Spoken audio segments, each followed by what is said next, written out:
क्या election commission of India ने कुछ छुपाया है? क्या एक कॉन्स्टिट्यूशनल बॉडी जिसका काम ही डेमोक्रेसी का बैकबोन संभालना है, बिना पूरी ट्रांसपेरेंसी के एक ऐसा नेशन वाइड एक्सरसाइज शुरू कर सकती है जो करोड़ लोगों के वोट के हक को हिला दे? आज जब सुप्रीम कोर्ट में एक बार फिर से सीजे सूर्यकांत और जस्टिस जॉय माल्या बागची की बेंच इस मामले को सुनने जा रही है, तो जरूरी है कि हम देखें कि अभी लास्ट डे ही क्या हुआ था। नामी चेहरे जैसे कि सीनियर एडवोकेट कपिल सिब्बल, विजय हंसार या एडवोकेट प्रशांत भूषण ने क्या आर्गुमेंट सुप्रीम कोर्ट की बेंच के सामने रखे थे और क्या सवाल और उंगलियां ईसीआई के खिलाफ पॉइंट आउट हुई थी, क्योंकि मामला अब काफी सीरियस हो चुका है। अब बीते दिन ही सुप्रीम कोर्ट के कोर्ट रूम में एटमॉस्फेयर काफी चार्ज था। सीनियर एडवोकेट कपिल सिब्बल, जो अपोजिशन पार्टीज केरला, तमिलनाडु और वेस्ट बंगाल के कुछ एमपीज की तरफ से अपीयर कर रहे थे, ने इलेक्शन कमीशन पर एक बेसिक पर बहुत पावरफुल सवाल लगा दिया। उन्होंने पूछा कि क्या इलेक्शन कमीशन ऑफ इंडिया ने सुप्रीम कोर्ट के सामने कोई डेटा रखा है जो ये दिखाता है कि nation wide special intensive revision यानी एसआईआर सच में नेसेसरी और इमिनेंट था,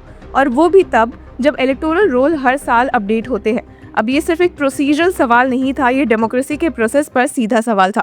सीनियर एडवोकेट कपिल सिब्बल ने अपने रीजॉइंडर सबमिशन के साथ पिटिशनर्स की तरफ से आर्गुमेंट शुरू किए, जब इलेक्शन कमीशन अपनी तरफ से मल्टीपल दिन तक चलने वाली मैराथन आर्गुमेंट्स कंप्लीट कर चुका था। ईसीआई का कहना था कि एसआईआर जरूरी थी, लेकिन सीनियर एडवोकेट कपिल सिब्बल का कहना बिल्कुल सीधा था कि अगर आप एक कॉन्स्टिट्यूशनल अथॉरिटी हो तो आपके पास सिर्फ इंटेंशन नहीं, सॉलिड डेटा भी होना चाहिए।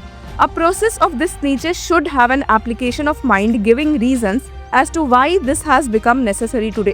Why was this necessary? Not for just a part or constituency as a whole, but for the entire nation. इसी बीच पिटिशनर्स ने तमिलनाडु से एक अलार्मिंग डिटेल कोर्ट के सामने रखी। ऑब्जेक्शन फेज 30 जनवरी को खत्म हो रहा है और डेटा ये कह रहा है कि 88% वोटर्स को नोटिस ही रिसीव नहीं हुआ।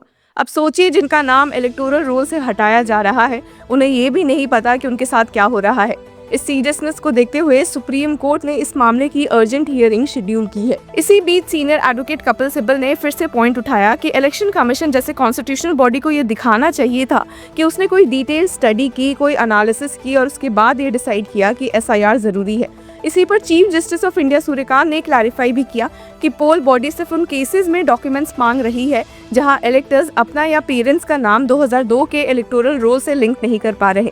पर सीनियर एडवोकेट सिब्बल ने तुरंत एक जमीनी सवाल पूछ लिया कि how many people would have their parents birth certificates और for that matter their own. और फिर एक और बॉम्बशेल। उन्होंने कहा कि 1.82 करोड़ लोगों की सिटीजनशिप क्वेश्चन की जा चुकी है। कोर्ट रूम में एक पल के लिए साइलेंस था, क्योंकि ये नंबर सिर्फ नंबर नहीं था, ये 1.82 करोड़ जिंदगियां थी। सीनियर एडवोकेट सिब्बल ने बिहार का ही एग्जाम्पल दिया, कहा कि how many illegal immigrants were found in Bihar when all the exercise was completed. इस सवाल का मतलब क्लियर था कि अगर इतना मैसिव एक्सरसाइज हुआ तो रिजल्ट क्या निकला? क्या इतनी बड़ी संख्या में इलीगल इमिग्रेंट्स मिले, और अगर नहीं मिले तो फिर पूरा एक्सरसाइज किस लिए? उन्होंने ट्रांसपेरेंसी पर भी सवाल उठाया कि क्या ईसीआई ने बताया कि कितने लोग ऐड हुए और कितने डिलीट हुए? क्या कोई पब्लिकली एक्सेसिबल डेटा है, या फिर ये पूरा प्रोसेस एक ब्लैक बॉक्स बन गया है जहां डिसीजंस हो रहे हैं पर रीजंस दिख नहीं रहे? अब जस्टिस जॉय माल्या बागची ने पॉइंट आउट किया कि लास्ट इंटेंसिव रिवीजन को 2 डेकेड्स हो चुके हैं, तो नेचुरली डेथ और माइग्रेशन हुई होगी। चीफ जस्टिस ने भी कहा कि इलेक्टोरल रोल में काफी चेंजेस आए हैं, पर सीनियर एडवोकेट सिब्बल का जवाब वही था। ये सब चेंजेस ऑलरेडी ईयरली अपडेट्स में कवर हो रहे थे। The 2025 electoral roll had all that. तो फिर सवाल वही का वही कि अगर 2025 तक अपडेट्स हो चुके थे तो इलेक्शंस के बीच एक होलसेल एसआईआर क्यों? सीनियर एडवोकेट सिब्बल ने एक और कॉन्स्टिट्यूशनल एंगल इंट्रोड्यूस किया। उनका कहना था कि सिटीजनशिप वेरिफिकेशन सिर्फ उन्हीं रीजंस के लिए हो सकती है जो सिटीजनशिप एक्ट में मेंशन्ड है। The exercise of executive or administrative powers must be backed by reasons germane to that power। मतलब ये कि ईसीआई अपने पावर्स का यूज तो कर सकती है, पर बिना रीजन, बिना लॉ के फ्रेमवर्क के बिल्कुल नहीं। अब कोर्ट रूम में एक और इम्पोर्टेंट वॉइस थी सीनियर एडवोकेट गोपाल शंकर नारायण की, जो एसोसिएशन फॉर डेमोक्रेटिक रिफॉर्म्स की तरफ से अपीयर हुए। उन्होंने इश्यू को लीगल से ज्यादा ह्यूमन बना दिया। उनका कहना था कि rights which they cannot exercise unless they are citizen. The problem is on the ground when evidentiary documentation is sought for. If you cannot show one of the 2 documents, you have to live in dread of being thrown out as a foreigner. अब ये सिर्फ vote का सवाल नहीं है, ये उस छोटे से नाम के एंट्री का सवाल था जो किसी आदमी को इस देश का हिस्सा होने का एहसास देता था। और उन्होंने एक और चिलिंग कंपैरिजन दिया। We have seen ICE do that in the US. It may happen here, it may not be this dispensation of this ECI or this government we have to be worried about. मतलब बात किसी एक government की नहीं है, बात system की है, बात फ्यूचर की है, बात उस प्रेसिडेंट की है जो आज सेट हो रहा है। क्योंकि जैसे ही आप एक बार बर्डन सिटीजन पर डाल देते हो, हर अगला रेजिम उस बर्डन को और भारी बना सकता है। अब इस पूरे मामले में एक और स्ट्रॉन्ग इंटरवेंशन आई थी पॉलिटिकल एक्टिविस्ट योगेंद्र यादव की तरफ से। उन्होंने बिहार SIR को चैलेंज करते हुए कोर्ट को बताया कि सिर्फ इसलिए कि फॉर्मल अपील्स नहीं दिखती, इसका मतलब ये नहीं कि रॉन्गफुल एक्सक्लूजन नहीं हुआ है। उन्होंने ECI के आर्ग्यूमेंट को अ प्ले ऑन लैंग्वेज कहा। यादव ने एक्सप्लेन किया कि बिहार में कई वोटर्स जिनका नाम गलत तरीके से डिलीट हो गया था, उन्होंने सेक्शन 24A के अंदर फॉर्मल अपील फाइल नहीं की थी, क्योंकि ग्राउंड पर उनके पास एक ही ऑप्शन था, फॉर्म 6 भर के दोबारा रजिस्टर होना। The idea that there was no appeal is absolutely false. We have lakhs of documented cases. लोग अपील नहीं कर रहे थे क्योंकि उन्हें बस अपना नाम वापस चाहिए था, लीगल टेक्निकलिटीज नहीं।